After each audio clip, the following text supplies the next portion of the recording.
Jejak komunikasi penyuluh pertanian lapangan Daerah Istimewa Yogyakarta dalam pertukaran informasi pertanian bersama saya Alia Birajian Raya dalam Hibah Unggulan tahun 2020-2022. Kita tahu kemandirian pangan di tingkat keluarga sangat dibutuhkan dan merupakan program dari pemerintah pusat maupun pemerintah daerah, di mana penyuluh sebagai agent of change diharapkan mampu meningkatkan kemandirian pangan dan mensukseskan program tersebut. Oleh karena itu, pola komunikasi peran penyuluh dalam koordinasi program pemanfaatan pekarangan di Daerah Istimewa Yogyakarta perlu untuk kita lakukan penelitian. Sehingga tujuan dari penelitian ini adalah eksplorasi peran penyuluh dalam koordinasi program pemanfaatan pekarangan di Daerah Istimewa Yogyakarta.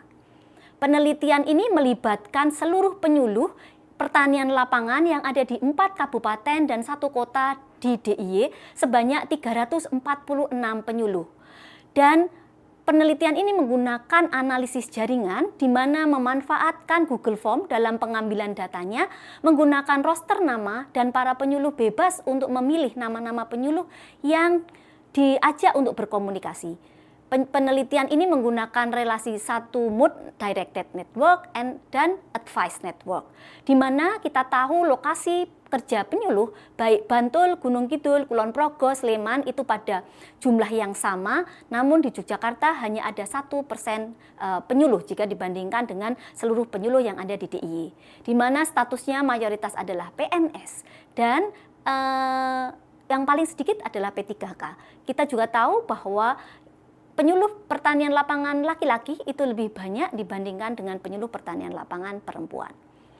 Dari pertukaran informasi para penyuluh pertanian lapangan ini, kita bisa mengetahui jumlah 346 penyuluh yang dilakukan penelitian, rata-rata mereka berkomunikasi mendapatkan informasi dari 14,42 atau sekitar 15 penyuluh lainnya. Namun masih ada 13,29% penyuluh yang hanya mendapatkan informasi dari 1 orang. Begitu juga ketika mereka menyebarkan informasi mengenai pemanfaatan pekarangan, mereka menyebarkan kepada 15 orang penyuluh dan hanya sekitar 13,29% yang menyebarkan pada 1 orang penyuluh. Di sini terdapat klik 121 klik yang artinya penyuluh saling berkoordinasi untuk mensukseskan program pemanfaatan pekarangan di DIY. Aktor sentral yang dapat dipercaya oleh para penyuluh yaitu aktor dari Gunung Kidul yaitu salah satu orang penyuluh GK6 yang memiliki banyak informasi dan mudah untuk didapatkan informasi dari yang bersangkutan. Sedangkan sebagai perantara, license broker dilakukan oleh penyuluh dari Gunung Kidul, kemudian gatekeeper broker dilakukan oleh penyuluh dari Kulon Progo, representatif broker dilakukan oleh penyuluh dari Bantul, di mana penyuluh itu berperan juga sebagai kepala balai, kemudian konsultan broker dilakukan oleh penyuluh dari Gunung Kidul. Koordinator broker rata-rata dilakukan oleh para PPL dari THL. Dari penelitian ini kita bisa tahu bahwa pertukaran informasi mengenai program penyuluhan masih perlu ditingkatkan karena keeratan hubungan jaringan komunikasinya masih lemah. Walaupun sudah terjadi koordinasi komunikasi sebanyak 121 klik, namun jika dibandingkan dengan relasi yang ada, maka komunikasi koordinatif ini masih perlu didorong.